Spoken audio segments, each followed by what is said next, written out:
everyone. Welcome back to OceanCore's Pollution Solutions, ocean-friendly shopping tips, science, and advice.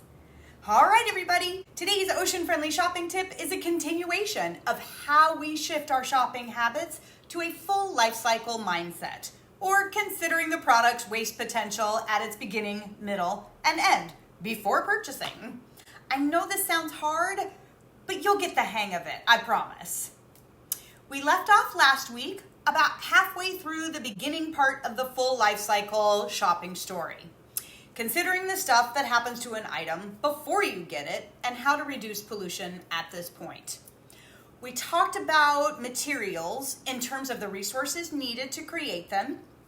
I gave you some hints on how to decode company messaging on their manufacturing processes and some things I look for in an environmentally responsible company. This time, we'll finish the rest of the beginning story by talking about packaging and shipping, and then in the following weeks, we'll move on to the middle, which is our part, and the end, which is disposal. Okay, so packaging. Why do we need to think about packaging? Well, roughly 40%, almost half of our plastic waste is packaging. I mean, the thing you want gets made, and then we package it in something in order to put it in a box with packing material to get it to you. If you think about it, it kind of makes sense. We've all had those boxes where the stuff in it, the stuff it came in, we've all had those boxes where the stuff it came in was more than the thing you got, right? Well, what can we do about it? This all happens before we even have the thing that we want in our hands. But we still have choices.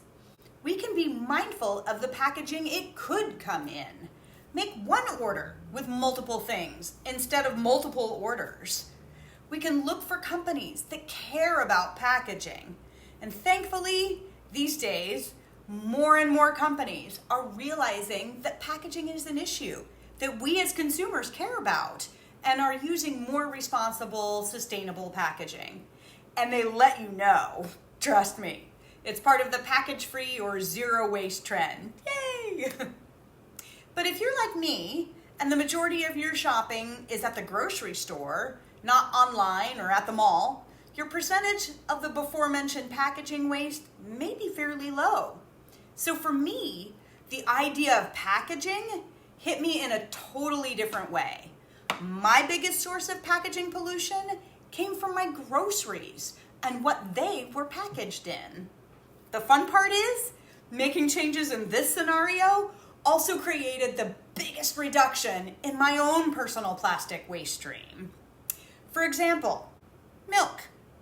Instead of buying the plastic gallon jug, choose 2 of the paper cartons instead.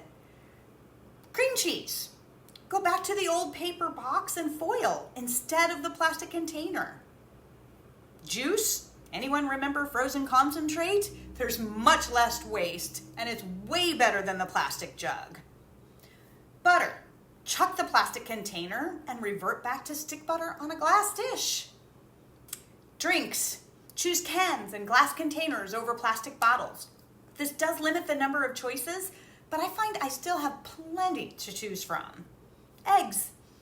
Opt for the paper carton over the styrofoam carton. Meat. Go for the family-sized value packs with less packaging. Or better yet, if you can, get your protein from someplace like Whole Foods, where everything is sustainably sourced, you know where everything comes from and how it was raised, and your purchase is wrapped in butcher paper. Now, I could go on and on and on, but you can see how some simple container swaps can prevent a lot of unnecessary trash. In short, to reduce your packaging waste in this situation, choose the box over the plastic bag. Opt for cans or glass jars over plastic containers.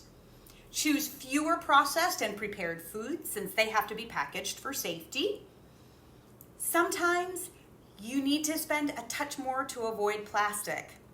This is where I choose to allocate any extra pennies I might have. Protecting the ocean planet I depend on is worth it for me. And of course, bring your own reusable grocery bags and produce bags. Now, if there isn't a non-plastic option for what it is that you're looking for, that's okay. Make the best choices you can based on how you might recycle or reuse it. For example, in Hawaii, only plastic numbers 1 and 2 are recyclable. So I would choose one of those as a last resort. But it would be a last resort. Recycling is not the silver bullet it's been painted as all my life. But that's another story. Alrighty, let's talk about shipping for a hot minute. We've talked about what a thing gets shipped in, but it's also important to consider how far the product has to travel to get to you. How many resources were used and how much waste was made just in getting the item from point A to point B. This is especially important here in Hawaii because just about everything has to be shipped here, which makes an enormous carbon footprint and contributes greatly to climate change, which, as we know, jeopardizes our future here in the islands. This is why I recommend shopping local. Not only does it support your neighbors, communities, and small businesses, more important than ever now in the face of COVID-19, but shopping local also decreases our collective carbon footprint, which protects our planet and therefore our islands. Whew. Let's stop here for today and let all of that sink in. Join me next time as we continue to explore how to shift our shopping habits to a full cycle shopping style. So subscribe to OceanCore's YouTube channel and please like and share.